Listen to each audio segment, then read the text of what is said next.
வள்ளல் மீடியா நேயர்களுக்கு வணக்கம். இன்னைக்கு நம்ம பேச போகிற விஷயம் இந்த காணொலியில் பார்த்தீங்கன்னா, உலகத்தின் ரொம்ப பழமையான ஒரு சண்டை அப்படின்னு வந்து சொல்லுவாங்க. மத்திய கிழக்கு நாடுகளில் ரொம்ப நாளாக இருந்துட்டு இருக்க ஒரு பிரச்சனை. அந்த பிரச்சனையை அந்த நாட்டையும் தாண்டி பல நாடுகளுக்கும் போய் இப்போ பூதாகாரம் ஆயிருக்கு. உலகத்துக்கே இது ஒரு பெரிய பிரச்சனையாக வந்து சேரும். ஏதோ 2 நாடுகளுக்கு, 2 நம்பிக்கைகளுக்கு, 2 இனங்களுக்கு மட்டும் அப்படின்னு நம்ம பார்க்க முடியாது. அது ஏன் இந்தியாவுக்கு என்ன மாதிரியான ஒரு பாதிப்பு, இந்த நேரத்தில் நம்ம தேர்தல் அப்படிங்கிற விஷயத்தில் ரொம்ப செயல்பட்டு மற்ற விஷயங்கள்லாம் பார்க்காததுனால இப்போ இதை பற்றி இந்தியாவில் இல்லை இந்திய அரசாங்கமே கண்டுகொள்ளலை. ஆனால் இந்தியாவுக்கு இது எந்த அளவுக்கு பாதிப்பாக இருக்கும் அப்படிங்கிறத ஈரான் இஸ்ரேல் பிரச்சனையை பற்றி தான் இன்னைக்கு பாரி கிட்ட நிறைய விஷயங்கள் கேட்டு தெரிஞ்சுக்க போகிறோம். வணக்கம் பாரி. வணக்கம். ஸோ இஸ்ரேல் பிரச்சனையை பற்றி நீங்கள் ஏற்கனவே நிறைய விஷயங்கள் பேசியிருக்கீங்க. பாலஸ்தீனர்களை இன அழிப்பு பண்ணிட்டு இருக்காங்க அப்படிங்கிற விஷயத்தையும், நியூஸ் மீடியாக்கள்லாம் எப்படி மறைக்கிறாங்க அப்படிங்கிறதையும் மக்கள்கிட்ட தொடர்ந்து நிறைய காணொலிகள் நம்ம பேசியிருக்கோம். நம்ம சேனல்லே பல காணொலிகள்லாம் தேடி பார்த்தா நம்மளுக்கு தெரியும். ஆனால் இப்போது அதை அப்படியே தாண்டி எகிப்து கிட்ட பிரச்சனை பண்ணிகிட்டே இருந்தாங்க. எகிப்து கொஞ்சம் இக்னோர் பண்ணிகிட்டே இருந்தாங்க. அந்த கேனல்லாம் பிரச்சனை வந்துச்சு, கப்பல்களை இடைமறிக்கிறதுல எல்லாம் போயிட்டு இருந்துச்சு. இப்போது ஈரானுக்கும் அவங்களுக்கும் பிரச்சனை வந்திருக்கு. இந்த பிரச்சனைனால ஈரான் டக்குன்னு ஒரு எதிர்த்தாக்குதல் பண்ணியிருக்காங்க. இந்த எதிர்த்தாக்குதல் ஏன் பண்ணாங்க? இந்த பிரச்சனை இந்தியாவுக்கு எப்படி ஒரு பாதகமாக முடியும்? உலகத்தின் ஒரு 3ஆம் உலகப் போருக்கு இது வித்திடுமா? கண்டிப்பாக இது 3ஆம் உலகப் போரை நோக்கி தான் திட்டமிட்டு நகர்த்தப்படக்கூடிய செயல் திட்டங்கள். இதில் நம்ம புரிந்து கொள்ள வேண்டியது என்னென்னு பார்த்தீங்கன்னா, இந்த போர் என்பதே ஒரு அறமுற்ற போர். இந்த போர் தொடங்கியிருக்கவே கூடாது. இந்த போருக்கான சூழலே உருவாகியிருக்கக்கூடாது. உலக நாட்டு தலைவர்கள்லாம் மௌனம் காத்து யூதர்களுடைய அடாவடித்தனத்தை அன்றைக்கே ஒடுக்கியிருந்தார்கள் என்றால் இது இவ்வளோ தூரம் பிரச்சனையாக வந்திருக்காது. மாறாக அவங்ககிட்ட பணம் இருக்குது, அவங்ககிட்ட பொருளாதாரம் இருக்குது, அவங்க ஒரு அதிகார வர்க்கமாக இருக்கிறார்கள். அதனால் அவங்கள போய் நம்ம பகைச்சிக்க வேண்டாம்னு சொல்லி பல நாடுகளும் அவர்களுக்கு சாதகமாக நின்றுட்டாங்க. ஒரு சிலர் இவங்க இப்படியாவது நம்ம நாட்டை விட்டு கிளம்பி போயிட்டாங்கன்னா போதும், இவங்களுக்குன்னு ஒரு நாடு ஏதாவது உருவாக்கிக்கிட்டு இவங்க நம்ம நாட்டை விட்டு கிளம்பி போயிட்டாங்கன்னாவே போதும் அப்படின்னு சொல்லிட்டு சில அரசியல்வாதிகள், அரசியல் தலைவர்கள் பரவாயில்ல அமெரிக்காவே பிரிட்டனையும் சொல்றீங்களோ? ஆமாம், அமெரிக்கா பிரிட்டனே யூதர்கள் நம்ம இடத்த காலி பண்ணால் போதுங்கிற ஒரு மறைமுக இதில் போயிட்டா போதும் அப்படின்னு நினச்சி கூட இதை ஆதரிச்சிட்டாங்க. ஆனால் உண்மை என்ன அப்படின்னா, அது நம்ம திரும்ப ஒரு இது பல மணி நேரம் பேசியிருக்கிறோம். அந்த வீடியோக்கள் இருக்குது, இந்த சேனல்லே இருக்குது, போய் பாருங்கள். அடிப்படையாக சொல்லணும் அப்படின்னா, இஸ்ரேல் என்பது புத்தகத்தில் இருக்கிற ஒரு விஷயமே ஒழிய அது இவர்களாக இந்த யூத இன மக்கள் இந்த பகுதியிலிருந்து தான் பரவுனாங்க அப்படிங்கிறதுக்கு எந்த வரலாற்று சான்றிதழும் இல்லை. புத்தக சான்று தான். அந்த நீங்கள் பைபிள்னு சொல்லக்கூடிய, குரான்னு சொல்லக்கூடிய இந்த 2 புத்தகங்கள் இருக்கக்கூடிய விஷயங்கள் தான். அதுவும் யூதர்கள் அப்படின்னு தான் இருக்குது. ஆனால் உண்மையை சொல்லப்போனால் இன்றைக்கி இங்கே பிரச்சனையே என்னென்னு பார்த்தீங்கன்னா, அங்கே இருக்கக்கூடிய அரேபிய இன மக்களுக்கும் அந்த பாலஸ்தீன மக்களுக்கெல்லாம் அவங்க அரேபிய இன கிளை மக்கள் தான். ஐரோப்பியர்களுக்கும் நடக்கிற பிரச்சனை தான். ஏன்னா தென் இட்டாலி பகுதியில் இருந்து வந்த ஒரு கூட்டம் தான் இன்றைக்கி தங்களை யூதர்கள்னு அழைச்சிக்கிறாங்க. இது மரபணு ரீதியாகவே இன்னொரு கொடுமையை கேளுங்க.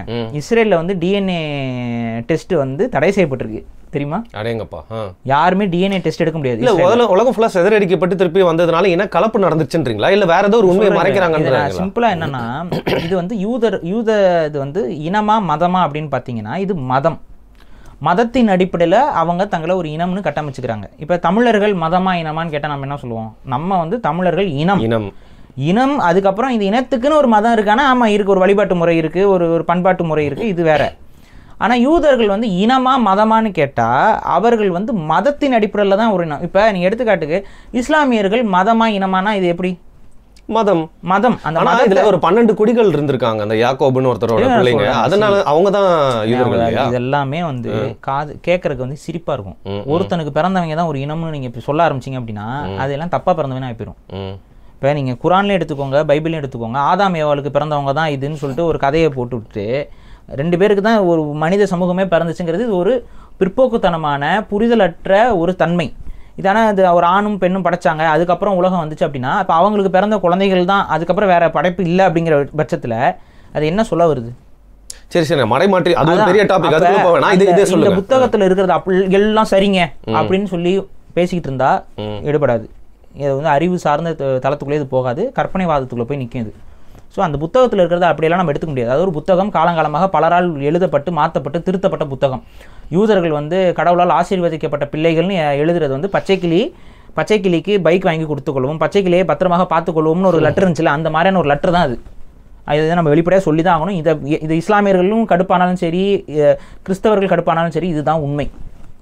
பைபிள்லையும் குரான்லையும் இவர்கள் அது என்னங்க ஒரு குறிப்பிட்ட இனம் மட்டும் ஆசீர்வதிக்கப்பட்ட மக்கள் அப்படின்னு சொல்லி யாருங்க சொல்லிக்குவா? அந்த மக்களே அதில் இன்ஃப்ளூயன்ஸ் ஆனால் தானே சொல்லுவான். அப்படி தான் சொல்லிக்கிட்டாங்க. என்னென்னா யூதருங்கிறது ஒரு மதம். அந்த மதத்தை ஃபாலோ பண்ணுறோன்னா யூதன். அந்த மதத்தில் இப்போ எடுத்துக்காட்டுக்கு இப்போ ஒரு ஆண் இருக்காங்க, ஒரு பொண்ணு இருக்காங்கன்னா பெண் வழியில் பிறக்கக்கூடியவங்க எல்லாருமே அவங்க அந்த மதத்துக்குள்ளே ஏற்றுக்குவாங்க, இந்த மதத்துக்கானவங்கன்னு அக்செப்ட் பண்ணிக்குவாங்க. ஆண் வழியில் பிறந்தால் கன்சிடர் பண்ண மாட்டாங்க. இவ்வளோதான் யூதர்களுக்கான ஒரு விஷயம். இப்போ இவங்க இங்கேருந்து தான் போனாங்க அப்படிங்கிறதுக்கு இவங்க உடம்புல ஒரு மரபணு ரீதியாக இவர்கள் இந்த நிலத்துக்கு சொந்தக்காரங்க அப்படிங்கிற ஏதாவது ஒரு டிஎன்ஏ மார்க்கர்ஸ் இருந்துச்சு அப்படின்னா இவங்க இந்த மண்ணிலேருந்து போயிருக்காங்கங்கிறத நம்ம அறிவியல் ரீதியாக உறுதிப்படுத்தலாம். அதுக்கான ஆய்வுகளும் நடந்துச்சு. அந்த ஆய்வில் தான் இவர்களுக்கும் சம்பந்தம் கிடையாது, இவர்கள் கசார் பகுதியில் இருந்தவர்கள். அது இல்லாமல் இவங்க எங்கேருந்து வந்திருக்காங்கன்னு பார்த்தீங்கன்னா தென் இத்தாலி பகுதிகளில் இருந்து குடிபெயர்ந்த ஐரோப்பிய இன மக்கள் தான் இவங்க ஒரு காலகட்டத்தில் ஜுடாயிசத்தை ஃபாலோ பண்ண ஆரம்பிச்சிருக்காங்க. வேர்ல்டு வார் 2க்கு அப்புறம் வந்திருக்காங்கன்றீங்க. இவங்க வந்து ஜுடாயிசத்தை ஃபாலோ பண்ணிட்டு இருக்கிறாங்க. இவங்களுக்கும் அந்த பகுதிக்கும் சம்பந்தம் கிடையாது. இவங்க முன்னோர்கள் அந்த பகுதியில் வாழ்ந்தவங்களே கிடையாது. மரபணு அதுதான் சொல்லுது. இந்த பிரச்சனைகள் இருக்கனால தான் இஸ்ரேலில் வந்து மரபணு, அதாவது ஜெனட்டிக்கல் டிஎன்ஏ ரிசர்ச்சுக்கே அங்கே தடை பண்ணி வச்சுருக்கான். நீ அதை வந்து அங்கே யாருமே மரபணு பரிசோதனையே பண்ண முடியாது. இன்றைக்கி வரைக்கும் சட்டம் இருக்குது. எல்லாம் பெரிய வளர்ந்த நாடு தான்.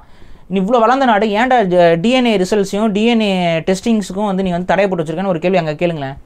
ஏன்னா அந்த டிஎன்ஏ டெஸ்ட் பண்ணிங்க அப்படின்னா அங்கே இருக்கிறவங்க எவனுமே அந்த நிலத்துக்கானவங்க இல்லைன்னு வந்துடும். எல்லாம் ஐரோப்பியர்கள், எல்லாம் ஐரோப்பாவிலிருந்து வந்த யூத மதத்தை ஏற்றுக்கொண்ட பெரும் பணக்காரர்கள். இந்த பெரும் பணக்காரர்கள் அவங்களுக்கான ஒரு நாடை உருவாக்குறேங்கிற பேரில் வீம்புக்குனே வம்பு பண்ணி அந்த பகுதிகளில், அரபு பகுதிகளில் நமக்கு ஒரு லேண்ட் வேணும்னு முடிவு பண்ணி அந்த இடத்துல போயிட்டு திட்டமிட்டே ஒரு சதி வேலையை செஞ்சு ஒரு நாட்டை உருவாக்கிக்கிட்டாங்க. பிரிட்டனோட உதவியோட அவங்க ஒரு நாட்டை உருவாக்கிக்கிட்டாங்க. அந்த இடத்தை அபகரித்து கொண்டார்கள். இது இன்னும் டீட்டெயில்டாக வேணும்னா நம்ம அந்த டீட்டெயிலாக பேசியிருக்கோம், 1.5 மணி நேரத்துக்கு பேசியிருப்போம். நீங்கள் டிஸ்கிரிப்ஷனில் அந்த வீடியோலாம் போட்டுடலாம், அது போய் பாருங்கள். ஸோ இதுதான் பேசிக். இப்போ அதனால் நம்ம ஒருபோதும் இந்த இஸ்ரேலிய யூதர்களுக்கு சப்போர்ட் பண்ணி பேசக்கூடாது. ஒரு சரியானவனாக இருந்தால் ஒரு நல்ல அறத்தின் அடிப்படையில், வரலாற்றின் அடிப்படையில் மக்கள் யார் பக்கம் நியாயம் இருக்குது, யார் பாதிப்புக்கு உள்ளாகிறாங்கங்கிறத பார்த்தா இஸ்ரேலுக்கு நம்ம சப்போர்ட் பண்ண முடியாது. ஆனால் இன்றைக்கி வந்து பார்த்திங்கன்னா இந்தியன் கவர்மெண்ட்டில் இந்தியா இது வரைக்கும் இஸ்ரேலுக்கு பெருசாக சப்போர்ட் பண்ணது கிடையாது. இது வரைக்கும் எப்போ வரைக்கும் சொல்கிறீங்க? இப்போ வரைக்கும் மோடி கவர்மெண்ட் ஸ்டார்ட் ஆகிற வரைக்கும் இஸ்ரேலுக்கு பெரிய அளவு சப்போர்ட்ஸ்லாம் வந்து இந்தியா வந்து பண்ணது கிடையாது. பெருசாக பகச்சிக்கல, இஸ்ரேலை பெருசாக பகச்சிக்கல. ஆனால் பல முறை பாலஸ்தீனத்துக்கு வந்து ஆதரவான நிலைப்பாட்டை இந்தியா எடுத்திருக்கிறது. பாலஸ்தீனத்தை நாடாக அங்கீகரித்த ஒரு நாடு வந்து இந்தியா. அப்போ பாலஸ்தீனத்துக்கு நம்ம வந்து தூதரகங்கள், பாலஸ்தீனத்தில் இந்தியாவோட தூதரகங்கள் இருந்தது. அப்போ இந்தியா வந்து பாலஸ்தீனத்தை அங்கீகரித்திருந்தது. அப்போ இதில் எப்படி நீங்கள் பார்க்கணும்னா இந்தியா அதோடைய ஜியோ பொலிட்டிக்கல் விஷயத்தில் இஸ்ரேலை வந்து ஏற்றுக்கொள்ளவில்லை. ஒரு மனிதநேயத்திற்கு ஆதரவாக, ஒரு ஜனநாயக தன்மைக்கு ஆதரவாக, பாதிக்கப்பட்ட மக்களுக்கு ஆதரவாகத்தான் இந்தியா நின்றுட்டு இருந்துச்சு. ஆனால் இப்போ சமீபமாக மோடி ரெஜிமெண்ட் வந்ததுக்கப்புறம் இந்தியா வந்து பாலஸ்தீனத்துக்கு தனது ஆதரவு அப்படிங்கிறத வந்து மெல்ல மெல்ல மெல்ல கைவிட்டிருக்கு. இதுக்கு சிலர் என்ன சொல்கிறாங்க அப்படின்னா, இல்லைங்க அதுக்கு ரீசன் என்ன, இப்போ பாலஸ்தீனம் வந்து இனிமேல் ஃபங்க்ஷன் ஆக முடியாது, பாலஸ்தீனத்தை வந்து அவங்க கொஞ்சம் கொஞ்சமாக அரிச்சு இன்றைக்கி முழுக்க அரிச்சு இன்றைக்கி பார்ட்ஸ் முன்னாடி நீங்கள் பாலஸ்தீனத்தை இந்தியா ஆதரிக்கும் போது பாலஸ்தீனம் ஒரு தனி நிலப்பரப்பாக இருந்துச்சு. அங்கே இன்றைக்கி அந்த தனி நிலப்பரப்பில் தீவு திடல் மாதிரி ஆகிட்டாங்க, கொத்து கொத்தா. அப்போ இப்போ வெறும் பேக்கெட்ஸாக இருக்குது. இது இன்னும் கொஞ்சம் நாளில் அதுவும் இருக்காது. ஸோ இல்லாமல் இருக்கக்கூடிய ஒரு கண்ட்ரிக்கு போயிட்டு ஒரு நாடு வந்து சப்போர்ட் பண்ணிட்டு இருந்துச்சுன்னா தேவையில்லாத இஷ்யூ. நாளைக்கு இஸ்ரேல் தான் இருக்க போகுது. அப்போ அவனை பகச்சிக்க கூடாதுங்கிறதுக்காக ஒரு நியூட்ரல் ஸ்டாண்ட் எடுத்துகிட்டு போகிறாங்கிறது ஒரு விளக்கமாக கொடுக்கப்படுகிறது. ஆனாலும் அது ஒரு நாட்டுடைய செயலா? இன்றைக்கி இந்தியா வந்து அதை அப்படியே கண்டுக்காமல் இருந்துச்சு. இப்போ நீங்கள் என்ன நடந்திருக்குன்னு பார்த்தீங்கன்னா, கிட்டத்தட்ட 3 லட்சம் பேருக்கு மேலே பாலஸ்தீனர்கள் இந்த கடைசியாக இப்போ இந்த சண்டை வந்து கிட்டத்தட்ட 3 மாதம் நடக்குது, 3 மாதம் நடக்குது. 3 லட்சத்திற்கும் மேற்பட்ட பாலஸ்தீனர்கள் காசா பகுதியில் கொல்லப்பட்டிருக்கிறார்கள். இதில் முக்கியமானது என்னென்னா 30,000க்கும் மேற்பட்ட குழந்தைகள். 3 லட்சம் மக்கள், அதில் 30,000 பேர் குழந்தைகள், 15 வயது நிரம்பாதவர்கள். இதை எப்படி நம்ம வந்து சகிச்சிக்க முடியுது? இன்றைக்கி நம்ம எவ்வளவோ பேசுகிறோம். உலகம் முழுக்க மக்கள் வந்து மனிதாபிமானம், ஹியூமனிட்டி, ஒரு நாய்க்குட்டிக்கு பிரச்சனை கூட போயிட்டு ட்ரெண்ட் பண்ணிகிட்ருக்குறோம், எல்லாம் பேசுகிறோம். வெளிப்படையாக சொல்லணும்னா இன்றைக்கி இஸ்ரேலை எதிர்த்து பல ஊர்களில் வந்து பெரும் போராட்டங்கள்லாம் கூட பெரிய கேதரிங்லாம் பல ஐரோப்பிய நாடுகள் நடந்துருச்சு. ஆனால் அங்கே கொலை நிப்பாட்ட முடியுதா? அப்போ உலக நாடு இப்போ என்ன, அப்போ மக்களாட்சி இல்லைங்கிறத நீங்கள் உணர்றீங்களா? இப்போ மக்கள் அந்த நாட்டு எல்லா நாட்டுடைய மக்களும் போர் நிப்பாட்டணும்னு விரும்புகிறாங்க. ஆனால் எந்த நாடுமே போரை நிப்பாட்டுறதுக்கு ஒரு அழுத்தமான ஸ்டேட்மெண்ட்டை பதிவே செய்ய மாட்டேங்குது. இது என்ன? இல்லை, எனக்கு 2 விஷயம் சொல்லுங்கள். ஒன்று, 2009 வந்து பார்த்தீங்கன்னா இந்த அளவுக்கு தொழில்நுட்பம் சோஷியல் மீடியா வளராத காலம் நடந்துகிட்டே இருந்துச்சு பக்கத்தில். இங்கே வந்து சேரலை. ஏன் அது புரியுது. ஏன்னா என்னதான் நடந்தாலும் அது ஒரு செய்தி ஊடகம் வந்து காட்டணும், அந்த நாட்டில் அதை லவ் பண்ணணும். நம்ம பக்கத்துலேயே இருந்து இன அழிப்பு வந்து நடந்துகிட்டே இருந்துச்சு இலங்கையில், தமிழில். இதே மாதிரி பார்த்தீங்கன்னா நம்ம இந்த பற்றிலாம் வந்து நீங்கள் கூட வந்து பேசிகிட்டே இருந்தீங்க ஒரு 3 மாதத்துக்கு முன்னாடி. இப்போ ஒரு 2.5 மாதமாக இதை கண்டுக்காமல் வேறு விஷயங்கள் போயிட்டே இருக்கும்போது இந்த நியூஸ்லாம் அதிகமாக வராமலும் பண்ணிட்டாங்க. பேரலி அமெரிக்கா என்ன பண்றாங்க, ஸ்டாப் பண்ணுங்க, தப்பு, அவன் நல்லவன்லாம் சொல்ல வரல, அவன் என்ன ரீசனுக்கு அப்படி பண்ணான்னு தெரியல, ஸ்டாப் பண்ணுங்க, இது தவறு அப்படின்னு சொல்லி நிர்பந்திச்சுட்டே இருக்காங்க. ஆனா அதையும் தாண்டி இஸ்ரேல் வந்து இந்த 3 மாசத்துல வெளி ஊடகங்களுக்குலாம் தெரியாம உலகத்துக்கே மறைச்சு இந்த இன அழிப்பை செஞ்சு இப்போ ஏதோ ஒரு கொஞ்சம் மக்கள் தான் இருக்காங்க இல்லையா? இது எப்படி நடக்குது? இந்த அமெரிக்கா எதிர்த்தும் எப்படி அதை வந்து அமெரிக்கா எதிர்க்கலாம் இல்லை. அமெரிக்கா எதிர்க்குது அப்படின்னா அவங்க வெளிப்படையா வந்து ரொம்ப அடமெண்டா பேசணும். அவங்க அடமெண்டாலாம் அமெரிக்கா பேசல. மோஸ்ட்லி என்னன்னா அமெரிக்கா சொல்லுச்சு அப்படிங்கிறதுக்காக சொல்லுது. நாங்கள் சொன்னோங்க, நாங்கள் ஃபர்ஸ்டே சொன்னோம் வேண்டாம் அப்படின்னு நாங்கள் சொன்னோம், இதை இப்போ நிப்பாட்டிக்கலாம் அப்படின்னு நாங்கள் சொன்னோம். நிப்பாட்டிக்கலாம் அப்படின்னு சொல்கிறதுக்கு எல்லா நாடும் சொல்லலாம். நீ ஏன் இஸ்ரேலுக்கு எதிராக எந்த நாடுமே நடவடிக்கை எடுக்க மாட்டேங்குது? அப்படிப்பட்ட ஒரு நடவடிக்கையை தான் இன்னைக்கு ஈரான் எடுத்துருக்குது. புரியுதுங்களா? இன்னொன்று புரிஞ்சுக்கணும். நிறைய பேர் என்ன நினைக்கிறாங்கன்னா, இப்போ ஈராக்கெல்லாம் வந்து அமெரிக்கா போய் அடித்து காலி பண்ணிச்சு.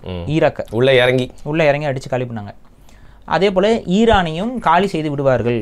ஈரான் வந்து அடி வாங்கிடும் அப்படின்னா அடி வாங்கலாம், வாங்காதுன்னு நான் சொல்லலை, அடி வாங்கலாம். ஆனால் இவன் அடி வாங்குறான் அப்படின்னா இவனும் கொஞ்சம் பேர் அடிச்சுட்டு தான் வாங்குவான்.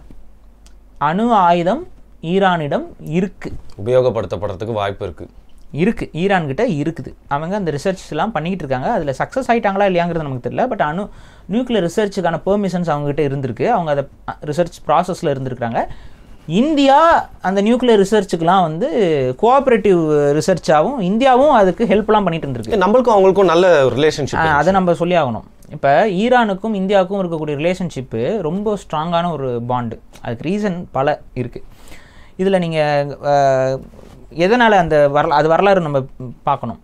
பார்த்தீங்கன்னா ஈரானுக்கும் அமெரிக்காவுக்கும் நடுவில் ஒரு காலகட்டத்தில் இந்த போர் சூழ்ந்திருந்தது. அந்த டைமில் வந்து ஈரான் அட்டாக் பண்ணணும் அப்படின்னு சொல்லிட்டு அமெரிக்கா வந்து பிளான் பண்ணுது. அப்படி பிளான் பண்ணும்போது அமெரிக்காவோட ஃப்ளைட்ஸ் வந்து ஈரானுக்கு போகணும் அப்படின்னா இந்தியாவுடைய கண்ட்ரோலில் இருக்கக்கூடிய பகுதிகளை கடந்து தான் அமெரிக்காவோட ஃப்ளைட்ஸ் வந்து போக முடியும். அந்த இடத்துல ஃபியூல் ஃபில்லிங் பண்ணிட்டு தான், அதாவது இன்றைக்கி இருக்கிற டெக்னாலஜி வேறு, அன்றைக்கி இருந்த அந்த காலகட்ட டெக்னாலஜி வேறு. ஜெட் ஃபைட்டர்ஸ் போச்சுன்னா ஜெட் ஃபைட்டர்ஸ் வந்து அதிகமான ஃபியூல் கன்சப்ஷன் பண்ணும். ஆனால் நடுவில் பெட்ரோல் தீர்ந்து போயிடும், ரீஃபில் பண்ணி ஆகணும். அப்போ ரீஃபில் பண்ணுறதுக்கு அங்கே தளங்கள் இருக்கும். அந்த இடத்துலேருந்து பெட்ரோல் நிரப்பிட்டு தான் அடுத்து வந்து தாக்குதலுக்கு பண்ண முடியும். அப்போ அந்த மாதிரி இருக்க இடத்துல நம்ம ஸ்ட்ராட்டஜிக் பாயிண்டில் அமெரிக்காவுக்கு கொஞ்சம் ஆதரவான ஒரு நிலைப்பாட்டில் இருக்கிற நாடாக இந்தியா தான், அதாவது நியூட்ரல் கிரவுண்டில் இந்தியா தான் இருந்தது. அப்போ வந்து கேட்குறாங்க. அப்போ வந்து கேட்கும்போது ராஜீவ்காந்தி, அது ஆக்சுவலாக ராஜீவ்காந்தி பீரியடும் கூட கிடையாது, ராஜீவ்காந்தியோடைய கூட்டணியில் இருக்கிற ஒரு ஆட்சி தான் அப்போ இருந்தது. அப்போ அந்த கூட்டணி ஆட்சிங்கும் போதும் கூட அந்த டைமில் ராஜீவ்காந்தி வந்து ஈரானோட ரொம்ப நெருங்கிய நட்பில் இருக்கார். அவர் என்ன சொல்கிறாரு, முடியாதுன்ட்டார். He is not in power. அப்போ அவர் பவரில் இல்லை, ஆனால் அவரோட கூட்டணி ஆட்சியாக அப்போ இருக்குது. அவர் இன்ஃப்ளூயன்ஸ் யூஸ் பண்ணி முடியாது. அவர் இன்ஃப்ளூயன்ஸ் யூஸ் பண்ணி ராஜீவ்காந்தி வந்து கூடவே கூடாது அப்படின்ட்டார். அப்போ என்ன ஆகுதுன்னு பார்த்தீங்கன்னா, அந்த இந்திய அரசு அந்த டைமில் நோ ஃபில் பண்ண அனுமதிக்க மாட்டோன்ட்டாங்க. இப்போ இது என்ன ஆகுதுன்னு பார்த்தீங்கன்னா, அமெரிக்காவுக்கு இது ஒரு பெரிய கேவம். அதாவது என்னென்னா, அவங்களுக்கு வந்து கடுப்பு இந்தியா மேலே. அது எப்படி, அப்போல்லாம் வந்து இந்தியா வந்து இப்போ இருக்கிற மாதிரி இல்லை. அப்போ வந்து ஒரு 3வது நாடு அப்படிங்கிற பார்வை தான் உலக அளவில் இருக்குது. அப்போ வந்து இவனுக்கு இவ்வளோ திமிரா அப்படிங்கிற அந்த ஒரு கடுப்பு வந்து அமெரிக்காவுக்கு இருந்துச்சு. அந்த டைமில் அமெரிக்கா நான் என்ன வேணாலும் பண்ணலாம்னு சொல்லிட்டு அவனோட இன்ஃப்ளூயன்ஸ் வச்சு, இன்டெலிஜென்ஸ் வச்சு எல்லா வேலையும் பண்ணிட்டு இருக்கான். அந்த டைம்லேயே வந்து ராஜீவ்காந்தி வந்து முடியவே முடியாதுன்னு சொன்னோன்னே கடுப்பாயிட்டு, ஆனால் அவனால் அந்த தாக்குதலை செய்ய முடியல.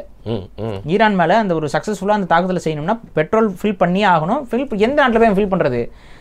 அதுக்கு அடுத்து பார்த்தீங்கன்னா பாகிஸ்தான், நோட்லோஸுக்கு இதெல்லாம் இஸ்லாமிய நாடுகள், இவங்களும் அனுமதிக்க மாட்டாங்க. என்ன பண்ணுறதுன்னு அவனுக்கு தெரியல. அந்த தாக்குதலை வந்து இந்தியா வந்து சப்போர்ட் பண்ணலை.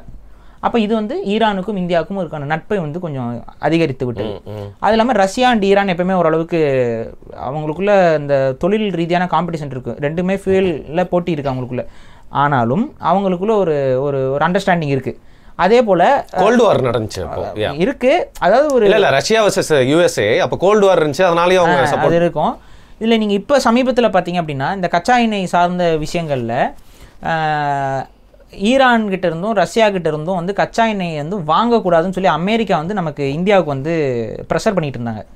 அப்படிலாம் வந்து நீ இதெல்லாம் சொல்லிட்டு இருக்கக்கூடாது, நாங்கள் வாங்குவோம் ஈரான்ட்டு இருந்து. நாங்கள் வந்து அது இது மோடி கவர்மெண்ட் டைமில் தான், மோடி ரெஜிமெண்ட்லேயே தான் இது நடந்தது, ஃபர்ஸ்ட் ஆட்சியில். ஆமாம், ஃபர்ஸ்ட் ஆட்சியில் வந்து நாங்கள் ஈரானோட நாங்கள் பெட்ரோல் டீல்லாம் வந்து நாங்கள் செஞ்சுக்குவோம் தான், நீ வந்து அதில் வந்து தலையிட முடியாதுன்னு சொல்லிட்டு ஒரு ஸ்டாண்ட் வந்து இந்தியா எடுத்தது. அப்போ எப்படி பார்த்தாலும் இந்தியாவுக்கும் ஈரானுக்கும் ஒரு நட்பு இருக்குது. இதில் இன்னொரு விஷயம், ஒரு சுவாரஸ்யமான தகவல் என்ன அப்படின்னா, நிறைய பேருக்கு தெரியாத ஒரு விஷயமும் கூட, இது ஒரு கன்ஸ்பிரசினே நீங்கள் எடுத்துக்கோங்க, ஆனால் ரிசர்ச் பண்ணி பாருங்கள். ஈரான் வந்து ஈரானுக்கும் ராஜீவ்காந்தி பீரியடில் அந்த ஒரு நட்பு இருந்துச்சு பார்த்தீங்களா, அப்போ அமெரிக்கா காண்டானாங்க பார்த்தீங்களா, அந்த காரணம் தான் அமெரிக்காவுடைய உளவுத்துறைகள் தான் அமெரிக்காவுடைய ஏஜென்ட்ஸ் மூலிமா, இந்தியாவிலையும் அமெரிக்கன் ஏஜென்ட்ஸ் இருப்பாங்களா, அரசியல்வாதிகளெல்லாம் இருப்பாங்களா, ஒரு சிலர் இருப்பாங்கல்ல, சந்திராசாமி, அப்புறம் எம்கே நாராயணன் போன்ற நபர்கள், இவங்களை பயன்படுத்தி ராஜீவ்காந்தியை போட்டு தள்ளுனதும் இந்த இதுதான் பின்னாடி இருந்தது. அமெரிக்காவுடைய சிஏஏ தான், அவங்க தான் இருந்தது. ராஜீவ்காந்தி பவர் கொண்ட, அதாவது பவரில் இல்லாத போதே, இவன் பவரில் இல்லாத போதே அமெரிக்காவுக்கு அகேன்ஸ்டாக ஒரு ரொம்ப ஸ்ட்ராங்காக ஸ்டாண்ட் எடுக்கிறான். இவன் நாளைக்கு பவருக்கு வந்துட்டானா அமெரிக்காவுக்கு அகேன்ஸ்டாக பயங்கரமாக ஸ்டாண்ட் எடுப்பான். அப்போ முடிக்கணும். அப்போ ஒரே கல்லில் 2-3 மாங்காய் எப்படி அடிக்கிறதுங்கிறத வச்சு தான் யாரை வச்சு அடித்தா பழி வேறு பக்கம் போடணும், அமெரிக்கா மேலே பழி வரக்கூடாது. அப்போ அந்த சார்ஜஸ், அதாவது ராஜீவ்காந்தி சாகணும், at the same time America மேலே பழி வரக்கூடாது. அப்போ அந்த கொலையை வேற ஒருத்த மேலே போட்டால் எல்லாரும் அக்செப்ட் பண்ணிக்கணும், புரியுதா? அப்போ அந்த பழி யார் மேலே போடலாம்? விடுதலை புலிகளுக்கும் ராஜீவ்காந்திக்கும் ஆகாமல் இருக்குது. ராஜீவ்காந்தி வந்து விடுதலை புலிகள் மேலே பிரச்சனை பண்ணியிருக்காரு, ஈழத்தமிழர்கள் ராஜீவ்காந்தி மேலே வெறுப்பில் இருக்காங்க. சரி, அப்போ இந்த ஆங்கிளில் நம்ம வந்து அடித்தோம் அப்படின்னா மக்கள் கன்வின்ஸ் ஆயிடுவாங்கல்ல, ஆமாம் இதுக்கு இவங்க பழி வாங்கிட்டாங்க, முடிஞ்சு போயிடுதுல. அப்போ அதன் மூலிமா எப்படி வாங்குறது? சிவராசன் ஒரு ஆளை பிடி, அவனுக்கு காசை கொடு. சிவராசன் வந்து ஒரு விடுதலை புலிகள் இருக்கக்கூடிய ஒரு முக்கியமான நபர், அவருக்கு காசு கொடு, அவரை விலைக்கு வாங்கு, அவர் மூலிமா ஒரு விஷயத்தை நிறைவேற்று. அதுதான் அந்த ஒத்தக்கண்ணு சிவராசன் சொல்லுவாங்க. அந்த ஆள் மூலிமா தான் தனு இவங்க இதெல்லாம் நடந்தது. அப்போ பழி தூக்கி ஒரு 4-5 அப்பாவி தமிழருக்கு மேலே போடு, இவங்கெல்லாம் ஒரு கன்ஸ்பிரசி பண்ணி தான் ராஜீவ்காந்தியை கொண்டுட்டாங்கன்னு சொல்லிவிடு, முடிஞ்சு போச்சு, கேஸை மூடி கிளம்பு. அவங்களுக்கு வேணான்னா அவங்க அதிபரே போட்டிருக்காங்க நிறையா வாட்டி. அப்போ இங்கே நீங்கள் புரிஞ்சுக்க வேண்டியது என்னென்னா, அதான் இன்றைக்கி வந்து ஜான் எஃப் கென்னடியிலேருந்து இப்போ எல்லாம் செத்ததுக்கெல்லாம் எவன் செத்தான்னு ஒவ்வொருத்தனும் வந்து மாறி மாறி படம் எடுத்துக்கிட்டு வாயை பிளந்து பார்த்துக்கிட்டு தானே இருக்காங்க. அப்போ அந்த உளவுத்துறை தான் ராஜீவ்காந்தியையும் கொன்னுட்டு பழைய தூக்கி விடுதலை புலிகள் மேலே போட்டுச்சு. இந்த இதையும் மண்டையில் ஏற்றிக்கோங்கடா, உண்மையாக நடந்தது என்னன்னு நீங்கள் தேவையா? இதுக்கு ஒரு வேலிடான ப்ரூஃப் என்ன தெரியுமா? இந்த ராஜீவ்காந்தியோட இந்த கொலைக்கு பின்னாடி அமெரிக்கா தான் இருக்குங்கிறதுக்கு அடிப்படையான ஒரு ஆதாரம் வந்து இது நம்ம சும்மா யூகிச்சுலாம் சொல்லலை, மாறாக அதுக்கு ஒரு பேசிக்கான ஃபேக்டே இருக்குது, வரலாற்று ரீதியாக பதிவு செய்யப்பட்ட தகவலே இருக்குது. அது என்னென்னா, பாலஸ்தீனத்துடைய அப்போதைய அதிபராக இருந்த யாசர் அரஃபத் அவர்கள் இந்திய தூதர் அங்கே போகும்போது, பாலஸ்தீனத்துக்கு போகும்போது அவர் சொல்லி அனுப்புகிறாரு, உங்கள் நாட்டில் ராஜீவ்காந்தியை கொலை செய்வதற்கு அமெரிக்கா திட்டம் போட்டுட்ருக்கு, அமெரிக்காவோட சிஏஏ ஏஜென்ட்ஸ் வந்து திட்டம் போட்டுட்ருக்காங்க, கண்டிப்பாக அவரை அசாசினேட் பண்ணுறதுக்கான பிளான் இருக்குது, பிளாட் இருக்குது, கவனமாக இருங்க. ஏன்னா ஈரானுக்கும் இந்தியாவுக்கும் இருக்கக்கூடிய நட்பு அவங்களுக்கு சுத்தமாக பிடிக்கல. ஈரான் மீது தாக்குதல் நடத்துறதுக்கு இந்தியா வந்து இந்த விமானம் இறக்குறதுல ராஜீவ்காந்தியோட ஸ்டாண்டு அமெரிக்காவுக்கு டெட் அகேன்ஸ்டாக இருந்தனால அவருக்கு அவர் மேலே ஒரு வெறுப்புணர்வு அங்கே ஆளும் வர்க்கத்துக்கு, அந்த டீப் ஸ்டேட்டுன்னு சொல்லுவாங்க, அந்த டீப் ஸ்டேட் பாலிடிக்ஸில் உருவாயிருக்கு. அதனால ராஜீவ்காந்தியை கவனமாக இருக்க சொல்லுங்கள், ரொம்ப கேர்ஃபுல்லாக இருக்க சொல்லுங்கன்னு சொல்லி யாசர் அரஃபத் இந்திய தூதரிட இது அஃபீஷியலான ஒரு வார்னிங்க. அதை வந்து இந்திய தூதர் வந்து இங்கே வந்து பத்திரிகையாளர் சந்திப்புலாம் சொல்லியிருக்காரு. இதுக்கு எல்லாத்துக்குமே ரெக்கார்ட் இருக்குது. கனெக்டிங் தி டாட்ஸ் பண்ணி பார்த்தா மேபி அப்போ கரெக்டாக இங்கே சாகுறாங்க. அதுவும் நீங்கள் இப்படியே பாருங்கள், ஒரு பூ மாலை வெடிக்குது, அந்த டைமில் வந்து C4 டெக்னாலஜி, பிளாஸ்டிக் எக்ஸ்ப்ளோசிவ், அதெல்லாம் அந்த டைமில் வந்து ரொம்ப ரேராக இருக்கக்கூடிய விஷயம். அது வந்து ஒரு பூ மாலைக்குள்ளே அது கொண்டு வர டெக்னாலஜி, இதெல்லாம் வந்து நம்ம ஊரில் இன்ஜினியரிங் படித்த ஒருத்தனால பண்ண முடியும் அப்படின்னா எனக்கு புரியல. ரொம்ப கஷ்டமான ஒரு விஷயம். அதை வந்து ரொம்ப நேக்காக பிளான் பண்ணி பழியை வந்து யார் மேலே போட்டால் மக்கள் நம்புவாங்க அப்படிங்கிற ஒரு அடிப்படையில் பழியை தூக்கி அழகாக தமிழர்கள் மேலே போட்டுட்டு அதுக்கும் அதை வச்சு ஒரு அரசியலும் பண்ணிக்கிட்டு இன்னைக்கு வரைக்கும் பண்ணிட்டு இருக்கேன். அப்போ இது என்னென்னா, ராஜீவ்காந்தியோட அசாசினேஷனில் நீங்கள் ஆய்வு செஞ்சு பார்த்தீங்க அப்படின்னா இந்த பிளாட் இருக்குது. இப்போ அமெரிக்கா தான் இந்த வேலையை செய்யுது. இந்த அமெரிக்காவுக்கு அன்றைக்கி டீப் ஸ்டேட்டாக இருந்து செயல்படுறவங்க யாருன்னு பார்த்தீங்கன்னா யூதர்கள் தான். இன்றைக்கி யாரெல்லாம் இஸ்ரேலை கவர்ன் பண்ணுறாங்களோ, எந்த குரூப்பு கவர்ன் பண்ணுதோ அதே மாதிரி ஒரு குரூப்பு தான் அமெரிக்காவையும் கவர்ன் பண்ணுது. ஆனால் இது வந்து வெளிப்படையாக இப்போ ஒரு நாடாக கவர்ன் பண்ணுறாங்க. இங்கே அங்கே வந்து பார்த்திங்கன்னா ஒரு மறைமுகமான ஒரு டீப் ஸ்டேட் பாலிடிக்ஸ் வந்து அங்கே நடந்துகிட்டு இருக்குது. ஒரு மறைமுகமான ஒரு கவர்மெண்ட்டு. இப்போ இங்கே இன்னொரு கவனிங்க, ஒரு சமீபத்தில் ஒரு இந்த டிக்டாக் இதுலாம் ஒரு ஆள் பேசுவான், ஒரு வெள்ளைக்காரன். அவன் இந்த ஒமேகலா அந்த இது என்னமோ பேசுவாங்களே இப்போ இந்த வீடியோ சேட். ஆமாம், ஒமேகல் வெள்ளைக்கார பொண்ணு கூட நம்ம ஒரு பசங்க பேசிட்டு இருக்குங்களே. அது ஒருத்தங்க கூட இப்போ கூட இதுக்கு போயிட்டு வந்தாங்க ஒரு பையன். இங்கே தானடா இருந்தேன், எங்கடா அங்கே போகிறேன், எங்கே மணிப்பூர் எங்கேயோ போய் சுற்றி வந்து வாழ்வ பார்த்தியா அப்படின்னு நம்ம பசங்களாம் வயிறு எறிவாங்க அவனை பார்த்தா. வாழ்ந்துட்டு போகிறார் நம்ம பையன் தானே. அதில் வந்து பார்த்திங்கன்னா ஒரு வெள்ளைக்காரன் அவன் வந்து அந்த வீடியோ பேசுவான், பாலஸ்தீனுக்கு சப்போர்ட் பண்ணி அவன் நிறைய வீடியோஸ் பண்ணிட்டு பேசிகிட்டு இருக்கான். அவன் வேலையே என்னென்னா இஸ்ரேலுக்கு அங்கே இருக்க பிள்ளைகளுக்கு கால் பண்ணுறது, இல்லை பொண்ணுங்க பசங்க அங்கே யார் அதிகமாக பொண்ணுங்க தான். ஏன்னா பொண்ணுங்க தான் வந்து கொஞ்சம் சாஃப்டாக இருப்பாங்க. உங்களுக்கே தெரியும், ஒரு பொதுவாகவே வந்து ஆம்பளைங்க வந்து கொஞ்சம் கொஞ்சம் ரூடாக பேசுகிறது இது பண்ணுறதுலாம் இருக்கும். பட் பெண்கள் வந்து கொஞ்சம் லவ்வபுளாக இருப்பாங்க, லவ்விங்காக இருப்பாங்கன்னு தான் நம்ம எதிர்பார்த்தோம். அப்படி தானே எதிர்பார்த்தோம். ஆனால் இஸ்ரேல் பெண்கள் அந்த ஷார்ட்ஸு அந்த வீடியோஸ்லாம் என்ன பேசுகிறாங்கன்னு கேளுங்க. இவன் கேட்பான், இந்த குழந்தைங்களாம் சாகுறாங்களே, நாங்கள் கொள்கிறோம் அப்படிங்கிறான். அந்த ஒரு பொண்ணு நானே ஒரு குழந்தைய கொண்டிருக்கேங்குது. ஏன்னா அவங்க மிலிட்ரி ட்ரெயின்டு இல்லை சின்ன வயசு. ஆமாம், அவங்க அதில் வந்து பார்த்திங்கன்னா கம்பல்சரி மிலிட்ரி ட்ரைனிங் கொடுக்கணும். அங்கே இருக்க பொண்ணுங்கள்லேருந்து பசங்கள்லேருந்து எல்லாருமே மிலிட்ரியில் போய் ட்ரெயின் பண்ணுறாங்க, வராங்க, பண்ணுறாங்க. இதெல்லாம் வேறு. கேள்வி என்ன அப்படின்னா, எப்படி ஒரு கொடூரத்தை அவங்களால வந்து ரொம்ப நார்மலைஸ் பண்ணி பேசுகிறாங்க பாருங்க. குழந்தைய நானே கொண்டிருக்கேங்குது அந்த புள்ள. ஆமாம் நாங்கள் கொல்லுவோம் அப்படிங்குது. அது குழந்தைய சேர்த்தா ஆவாம் அப்படி தான் சாகணும், அவங்க ஹமாஸு அப்படிங்குது. இது என்னது இது? குழந்தை எப்படி ஹமாஸு? இந்த ஒரு பேசிக் சென்ஸ் கூட இல்லாமல் இருக்கிறாங்கல்ல அங்கே பேசிகிட்டு இருக்காங்க. அவங்க அவ்வளோ வயலண்ட்டாக இருக்காங்க. இப்போ இவங்களை என்ன நீங்கள் எப்படி நீங்கள் திருத்துவீங்க? எப்படி நீங்கள் அன்பை சொல்லிக் கொடுப்பீங்க? ஒரு குழந்தைய அல்டிமேட்டாக கருணை எப்போங்க வரும்? மன்னிக்க ஒரு குழந்தை அழுகும்போது, ஒரு குழந்தை உங்களை பார்த்து அழுகுது, நீங்கள் போய் சகட்டு மணிக்கு துப்பாக்கி வச்சு சுட்டுட்டு போகிறீங்க. ஒரு குழந்தை அழுதுகிட்டு இருக்கு, உங்களுக்கு என்ன தோணும்? என்ன சொல்கிறேன்னே தெரியல.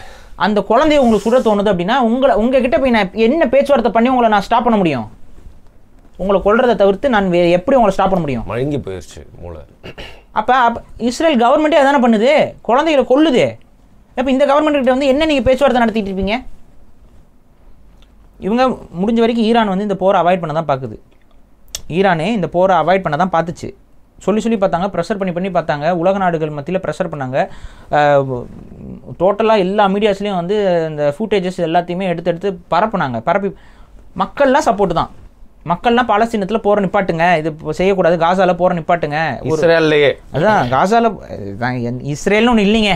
இதை பேச ஆரம்பிக்கணுங்க எல்லா உலகமே. இஸ்ரேல்னு ஒன்று இல்லைடா. நீ என்ன வந்து நீயா போய் ஒரு இடத்துல உட்காந்துக்குவே, உன் இஷ்டத்துக்கு நீ இங்கே தான் இருந்தாங்கன்னு இந்த புத்தகத்தில் இருக்குது, இந்த புத்தகத்தை நாங்கள் படிக்கிறோம், அதனால் இதை நாங்கள் சொல்கிறத கேட்குறோம்னு சொல்லிட்டு நீ வாட்டி எடுத்துக்கிட்டே அப்படின்னா இது என்ன பேச்சுது? இல்லை பாரு, எனக்கு இந்த டவுட் இருக்குது, அதை சொல்லுங்கள்.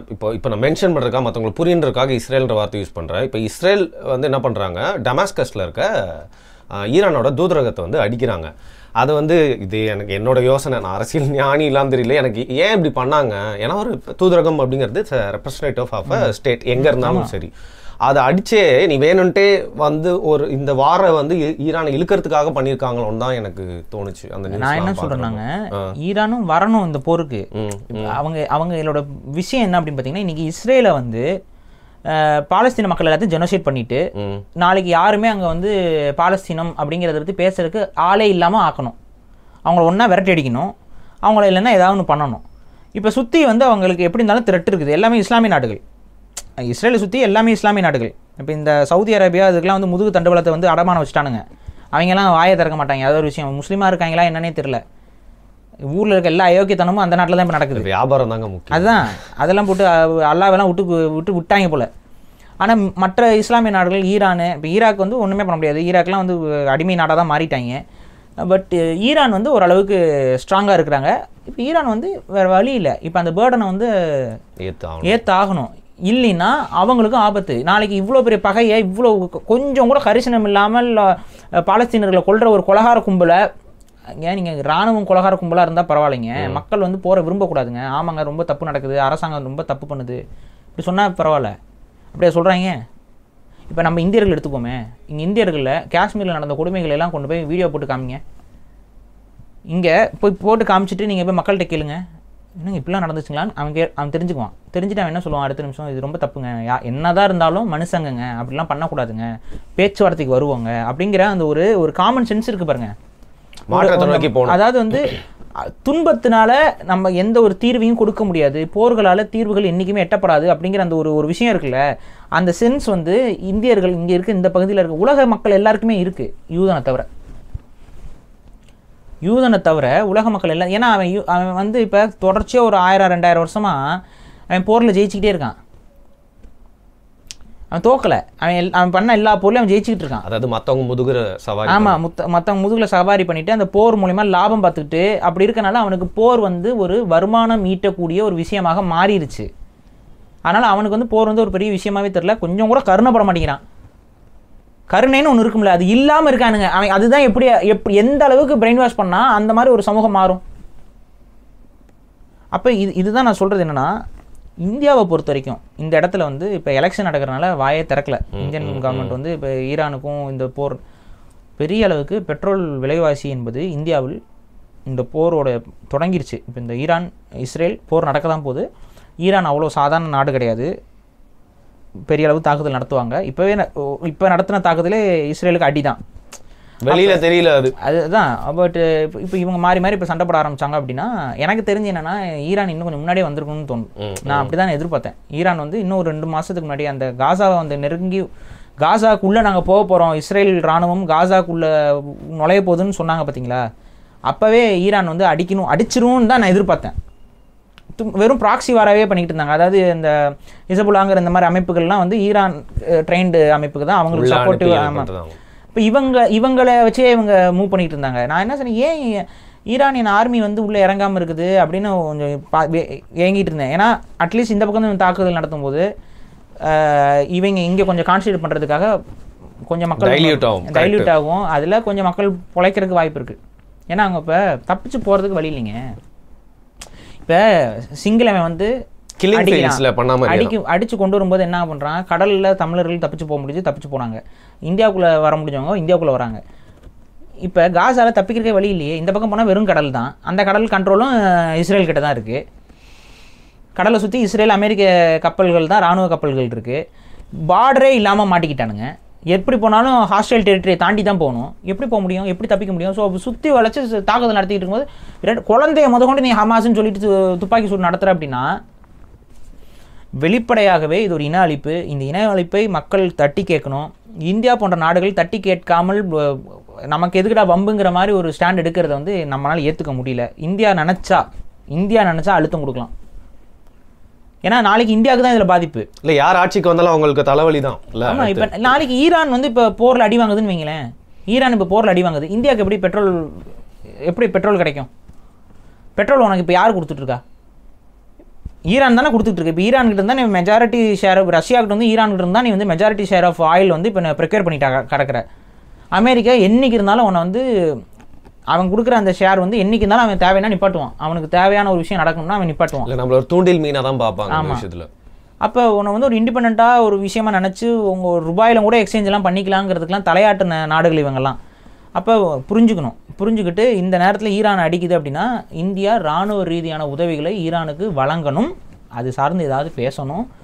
ஆனால் எலெக்ஷன் டைம்ங்கிறனால எந்த ஒரு ஸ்டாண்டும் எடுக்காமல், ஏன்னா இப்போ அமெரிக்காக்கு எகென்ஸ்டாக செய்யும்போது அமெரிக்காவுடைய இன்டெலிஜென்ஸ் வந்து இந்தியாவுடைய எலெக்ஷனில் இன்டர்ஃபியர் ஆகிறதுக்கு வாய்ப்பு இருக்குது.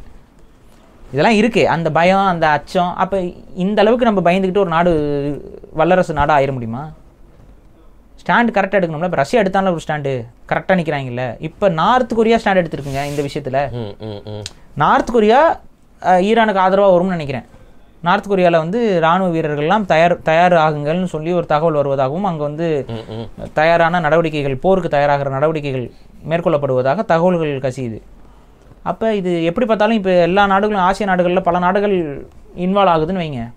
மிடில் ஈஸ்டில் நடக்கிற ஒரு விஷயம் ஆசிய நாடுகளுடைய வர்த்தகம் பெரிய அளவில் பாதிப்புக்குள்ளாகுது. இவங்கெல்லாம் வந்து தங்களோட இராணுவத்தை மொபிலைஸ் பண்ண ஆரம்பிக்கிறாங்க அப்படின்னா இது உலகப் பொருள் இல்லாமல் வேறு என்ன? ஆல்ரெடி உக்ரைன் ரஷ்யா பிரச்சனை இன்னும் முடிஞ்சபாடு கிடையாது, இழுத்துக்கிட்டு தான் போய்கிட்டு இருக்கு. இதில் இந்த பக்கம் இவங்களோட சண்டை, இது 2 சண்டையும் ஒன்றா சேரும்போது இப்போ உலகம் 2ஆக பிரிக்கப்படும். ஒரு பக்கம் ஒரு சில நாடுகளும் இன்னொரு பக்கம் இன்னொரு சில ஒரு வகையில் பிரிக்கப்படும். அதில் இப்போ இந்தியாவோட ஸ்டாண்ட் என்னவா இருக்கும்னு தெரியல. இல்லை நியூட்ரல் ஸ்டாண்ட் எடுத்துகிட்டு அகிம்சையை போதிக்க போகிறோமா தெரியல. பட் அதுதான் சேஃபர் ஆப்ஷன் நமக்கு. பட் ஆனால் அது அந்த இடத்துக்கு இருக்குமான்னு தெரியல. நாளைக்கு என்ன ஆக போகுதுன்னு தெரியல. ஆனால் பாதிப்பு என்பது இருக்கிறது. தமிழர்களுக்கு இதில் தலைவலியான பாதிப்பு. சீனாவுக்கும் இந்தியாவுக்கும் ஏதாவது இந்த இதில் முறைகேடு சிக்கல் நடந்துச்சு அப்படின்னா தமிழ்நாடு வந்து ஒரு பெரிய போர்க்கள போர் சூழல் தமிழ்நாட்டில் உருவாவதுக்கான வாய்ப்பு ரொம்ப அதிகம். அப்போ மோஸ்ட்லி இந்தியா வந்து சீனாவை வந்து பகச்சிக்கிற மாதிரியான ஒரு ஸ்டாண்ட் எடுக்காமல் இருக்கிறது இந்த முறை நல்லது. அமெரிக்காவை பகச்சாலும் பரவாயில்ல, சீனாவை பகச்சிக்காமல் ஒரு ஸ்டாண்ட் எடுக்கணும். ஒரு அட்லீஸ்ட் ஒரு நியூட்ரலான ஒரு உடன்படிக்கைகளை போனால் தான் இவங்க தப்பிப்பாங்க. ஏன்னா இந்தியாவும் சீனாவும் மோதிச்சுன்னா கண்டிப்பாக சீனாவுக்கும் கொஞ்சம் நஷ்டம், இந்தியாவுக்கும் கொஞ்சம் நஷ்டம். பொருளாதார இழப்பு 2 நாடுகளுக்குமே. சீனாவும் ஹெவிலி டிபெண்ட் ஆன் இந்தியா. நீங்கள் வந்து இன்டர் டிபெண்டன்ட். ஆமாம், 2 பேருமே. இவனோட வர்த்தகமும் பெரிய அளவு இவங்ககிட்ட இருக்குது. இவங்க நம்மளும் அவங்கள பெரிய அளவு டிபெண்ட் பண்ணியிருக்கிறோம். நம்மளோட பயன்படுத்தக்கூடிய பொருட்கள் எல்லாமே இருக்குது. அப்போ நாளைக்கு இவங்களுக்குள்ள ஏதாவது சண்டைகள் ஏற்பட்டுச்சுன்னா 2 நாடுகளுக்குமே இழப்பு. அதை மனசில் வச்சுக்கிட்டு முடிஞ்ச வரைக்கும் இந்தியா சீனா இப்போ இவங்களுக்குள்ளே இருக்கிற ஒரு எல்லை பிரச்சனைகள், இந்த சின்ன சின்ன முரண்கள் எல்லாம் கொஞ்சம் மூட்டை கட்டி வச்சுட்டு குறைஞ்சபட்சம் அமெரிக்காவுடைய டாமினன்ஸை அடிக்கிறதுக்கு செயல்படணும். இந்த பகுதிகளாக ஆசிய நாடுகள், பிராந்தியத்தை பற்றி கொஞ்சம் ஆசிய நாடுகள் கொஞ்சம் ஒரு ஸ்ட்ராங்கான ஒரு ஃபார்மேஷனுக்கு வந்தால் மட்டும்தான் இந்த பிரச்சனையும் தப்பிக்க முடியும், மக்களை பாதுகாக்க முடியும். நம்ம மக்களுங்கிறத கடந்து, இந்திய மக்களுங்கிறத கடந்து, இந்திய நாட்டு பிரஜைகள்ங்கிறத கடந்து எல்லாருக்கும் உலக மக்களையும் நம்ம நேசிக்கக்கூடிய ஒரு இனமாக ஒட்டுமொத்த தமிழர்கள் இருக்கிறோம். இந்தியர்களும் பல பேர் அப்படி தான் நினைக்கிறாங்க. அப்படி இருக்கும் பொழுது குழந்தைன்று கூட பார்க்காமல் ஒரு கொலை செய்து கொண்டு ஒரு நாடு இருக்குது அப்படின்னா அதை தட்டி கேட்காமல் இந்த தலைவர்கள்லாம் இருக்கிறாங்க அப்படின்னா நம்ம தான் தட்டி கேட்க வைக்கணும். கொஞ்சம் குரல் கொடுங்க, சோசியல் மீடியாவில் எழுதுங்க, நீங்கள் வந்து இதை பேச சொல்லுங்கள், மோடியை பேச சொல்லுங்கள். ஒரு ஸ்ட்ராங்கான ஒரு கண்டன அறிக்கைகள் வந்து இந்தியா தரப்புலேருந்து போகணும். ஒரு ஜெனோசைடு வந்து நம்ம இங்கே வேடிக்கை பார்த்துக்கிட்டு இருக்கோம். அது நடந்துச்சு தமிழருக்கு, அந்த வழி எங்களுக்கு தெரியும். பாலஸ்தீனர்களோட வழியை வந்து தமிழர்களால் ரொம்ப சுலபமாக உணர முடியுது. அதனால் நம்ம சொல்கிறோம், இந்த இன அழிப்பை நிறுத்தணும். ஈரானுக்கு ஆதரவாக நிற்கணும் இந்த போரில். இதுதான் ஸ்டாண்டு. நீங்கள் வந்து நடுவில் நிற்போம், நக்குவோம், அந்த பக்கம் நக்குவோம், இந்த பக்கம்லாம் இல்லை. ஈரான் செய்வது சரி, ஈரானுக்கு நம்ம துணை நிற்கணுங்கிறது தான் என்னோட ஒட்டுமொத்த ஸ்டேட்மெண்ட். ஓகே, நீங்கள் 3 விஷயம் ரொம்ப முக்கியமானது. இந்த மாடர்ன் டைமில் இப்போ இருக்கிற சூழ்நிலையில் வார் அப்படிங்கிறது வந்து முற்றிலுமாக தவிர்க்கணும். இன்னொன்று, நீங்கள் பண்ணது ஒரு அவேர்னஸ். நிறைய பேர் வந்து தமிழில் இதை பற்றி பேசிட்டு இருக்காங்க, ரொம்ப சந்தோஷம். இது வந்து தவறான புரிதல், தவறான ஆட்களுக்கு தவறான சைடு எடுக்காமல் யார் மேலே நியாயம்னு புரிய வைக்கிறதுக்காக ஒரு நல்ல ஸ்பீச்சாக இருந்தது.